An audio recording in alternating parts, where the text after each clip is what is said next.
जय हिंद दोस्तों, स्वागत है आपका और एक नई वीडियो में और एक नए टॉपिक के साथ। दुश्मन की पार्लियामेंट में भी भारत की बल्ले बल्ले। वो तो सालों से हो रही है, ये कुछ नया नहीं है। तो चलिए दोस्तों, पहले वीडियो देखते हैं क्या है पाकिस्तान की पार्लियामेंट में। आशा करेंगे पसंद आएगा, और पसंद आए तो लाइक और शेयर जरूर से कर दीजिएगा। और चैनल पर पहली बार है सब्सक्राइब नहीं किया, साथ में सब्सक्राइब भी कर दीजिएगा। चलिए स्टार्ट करते हैं। इंडिया का रिजर्व है 607 अरब डॉलर। आज दुनिया की 25 बड़ी कंपनीज के सीईओज इंडियंस हैं। उनके पास बजट कितना है? 5 ट्रिलियन डॉलर। इतना मतलब हमारे पास वसाइल है, माला माल है हम, और फिर भी हमें IMF से 1 अरब डॉलर के लिए तिगनी का नाच नाचना पड़े। और आज इंडिया में इन्वेस्टमेंट्स की भरमार है। हमारी आईटी एक्सपोर्ट है 2.7 अरब डॉलर। इंडिया की आईटी एक्सपोर्ट है 270 अरब डॉलर। भारत की जिस तरीके की तारीफ हो रही है, और वो भी पाकिस्तान की असेंबली में, क्योंकि यहाँ तो गरीब बेचारा 2 वक्त की रोटी के हसूल के लिए रुल गया है।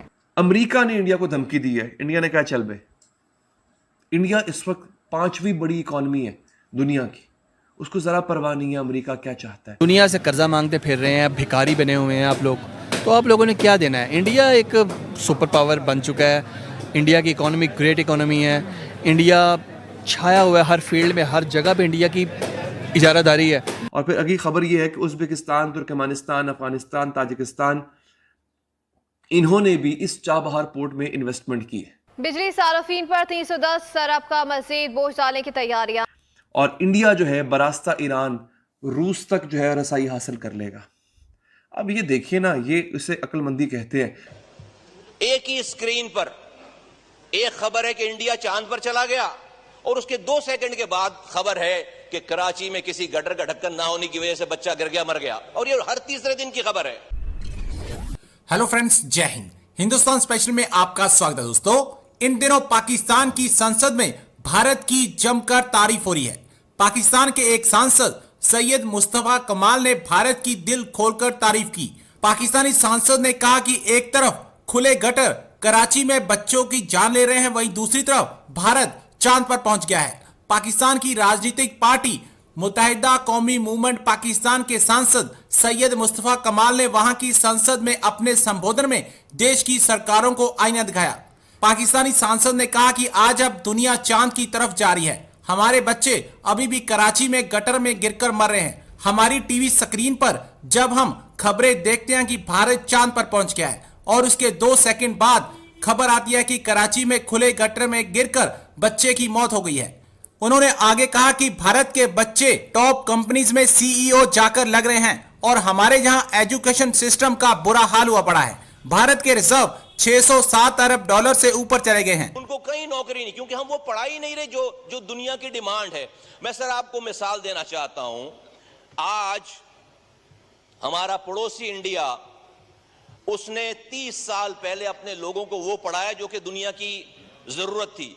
आज दुनिया की 25 बड़ी कंपनीज के सीईओज इंडियंस हैं। उनके पास बजट कितना है? 5 ट्रिलियन डॉलर उन 25 इंडियन कंपनीज के सीईओज के पास है। आज जो अगर इंडिया बूम कर रहा है, तरक्की कर रहा है, वो आज उन लोगों की वजह से तरक्की कर रहा है जिसको उन्होंने वो तालीम दी जिसकी दुनिया में रिक्वायरमेंट थी, और वो जाकर उन्होंने दुनिया में काम किए। और आज इंडिया में इन्वेस्टमेंट्स की भरमार है।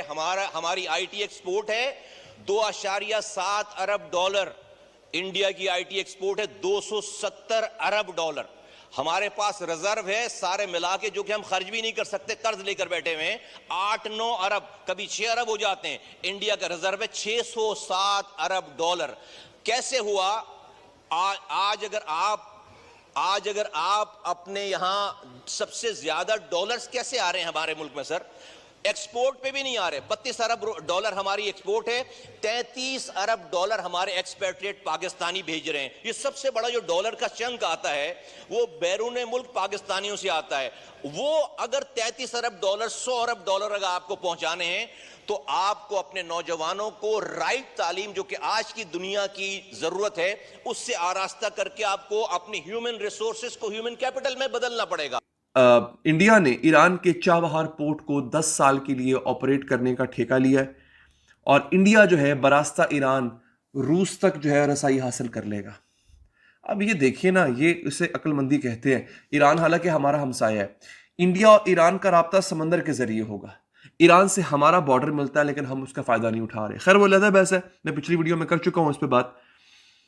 अमेरिका ने इंडिया को धमकी दी है, इंडिया ने कहा चल बे।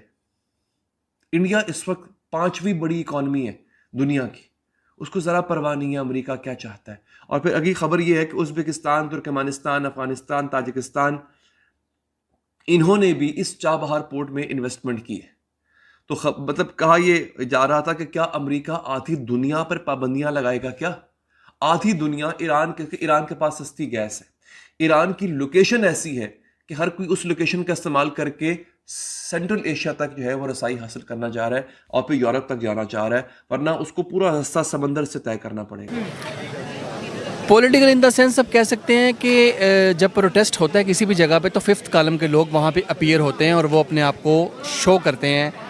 जैसे कि फिफ्थ कॉलम के लोग वहाँ पे इंडियन एजेंसियों के और इंडियन फ़ौज के लोग भेस बदल के, खामोशी से मज़हब बदल के रह रहे हैं, जो कि इस प्रोटेस्ट में फ़ौरन आगे आ जाते हैं। अच्छा। अब डेफिनेटली अगर ये काम हुआ और इंडियन झंडे भी वहाँ पे देखे गए हैं, देखिए मैं स्टार्ट पॉलिटिकल से करूँगा, बाद में सैड इंसिडेंट है and we are all sad on this sad incident, ठीक है। तो पॉलिटिकल वजह यही है कि उन्होंने आके अपने झंडे भी वहाँ शो किए हैं और ये शो किया है कि हम लोग actually we wanted to be the part of India, but now unfortunately we are the part of the Pakistan, this is fake. India के लोग कभी भी ये नहीं चाहेंगे कि कश्मीर उनका हिस्सा बने, क्योंकि मकबूजा कश्मीर ऑलरेडी उनके ऊपर एक बोझ है इंडिया पे, जिसके ऊपर मुश्किल से हालात नॉर्मलाइज हुए वहाँ पे। जी ऑक्युपाइड कश्मीर में भी इंडिया ने बड़ी मुश्किल से अपना बहुत सारा पैसा खर्च के, बहुत सारी अस्करी ताकत इस्तेमाल करके 6-7 लाख फौज यूज़ करके तो हमारे मकबूजा कश्मीर को डोमिनेट किया है, जो भी तरीका कारण का। अब वो कभी नहीं चाहेंगे कि आज़ाद कश्मीर, अव्वल तो आज़ाद कश्मीर लेना उनके लिए ऑलमोस्ट इम्पॉसिबल ही है। अभी तो इंडिया वाले जम्मू कश्मीर में कोई 1.5 लाख के करीब फोर्सेस हैं, लेकिन जब से आर्टिकल 370 हटाया तब से वहाँ पर जो है ना थोड़ा अमन आ गया। लेकिन यहाँ पर तिरंगा झंडा क्या कर रहा था? दोबारा टॉपिक पे आते हैं। जी टॉपिक की तरफ दोबारा आते हैं। दोबारा झंडा सिर्फ इसलिए आया है कि पॉलिटिकल पावर्स या जितने लोग वहाँ पे अमन नहीं चाहते, एजेंसीज, वो लोगों को एक्चुअली वो लोग वहाँ पे आज़ाद कश्मीर के हैं ही नहीं, वो सारे लोग इंडियंस या एजेंसीज के हैं जो कि ये शो करवा रहे हैं इंटरनेशनल मीडिया को कि people don't want to become the part of the Pakistan, people want to become the part of the India, that is very simple. But वो मुसलमान नहीं है, आज़ाद कश्मीर के लोग नहीं हैं। आप उन झंडे पकड़ने वालों को, हाँ इक्का दुक्का हो सकते हैं जिनको एजेंसीज ने ख़रीदा हो, किसी वजह से कह रहे हों, या मौजूदा तौर पे उनको इतना गुस्सा हो कि पाकिस्तानी फोर्सेस ने हमारी भाइयों को मारा है तो हम लोग इनके खिलाफ प्रोटेस्ट करते हैं। इट में भी पॉसिबल कि वक्ती तौर पे वो गुस्सा करके कह रहे हों, लेकिन ये झंडे पकड़ना ना पकड़ना that is a separate issue. We just come to the point कि ये सब क्यों हुआ, कैसे हुआ। सबसे पहली बात तो ये है कि जब कोई भी आवाम प्रोटेस्ट करे किसी भी जगह पे, किसी भी मुल्क में, तो दे आर डेमोक्रेटिक पीपल। उन लोगों को कभी भी ये नहीं चाहिए अवाम के ऊपर गोलियां बरसाएं, ना पुलिस, फौज, रेंजर्स, किसी को ये हक नहीं दिया जाता अनटिल अनलेस वो लोग वहाँ पे कोई बदअमनी क्रिएट ना करें, अमलाक को आग ना लगाएं, नुकसान ना पहुँचाएं। थैंक यू दोस्तों, वीडियो को यहाँ तक देखने के लिए। तो पाकिस्तान में देखो, अभी पार्लियामेंट में भाषण करने से कुछ नहीं होगा। देखो, एक होता है भाषण करना और एक होता है जो भाषण किया उसके ऊपर काम करना। तो ये तो बहुत दूर की बात है पाकिस्तानियों आपके लिए कि कुछ काम होगा।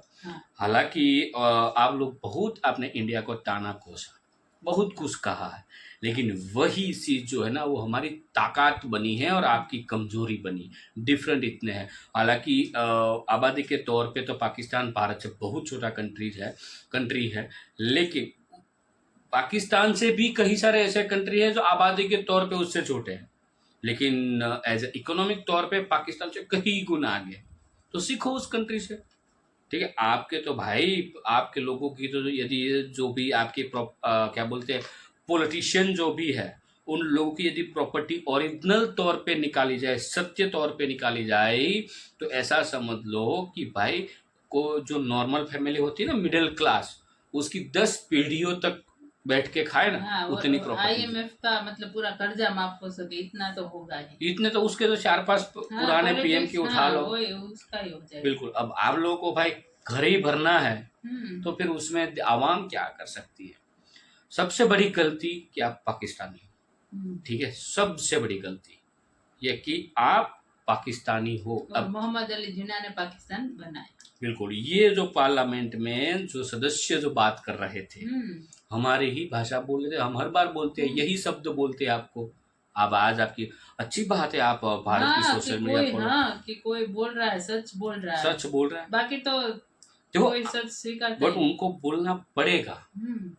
अब सब कुछ करना पड़ेगा पाकिस्तान। देखो एक होता है पुनर्जन्म और एक होता है नया जन्म।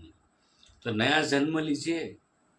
जो 2-3 शब्द मैंने कहे हैं ना आपकी समझ के बाहर होंगे, लेकिन उसको ध्यान पूर्वक सोचेंगे तो बहुत कुछ कह के जा रहा हूं मैं पाकिस्तानियों आपको। वीडियो सोचिएगा जरूर। वीडियो यहाँ पे समाप्त करेंगे दोस्तों, आपसे विदाई लेंगे, मिलेंगे और अपने वीडियो में आपके साथ। टिल देन जय हिंद, जय भारत।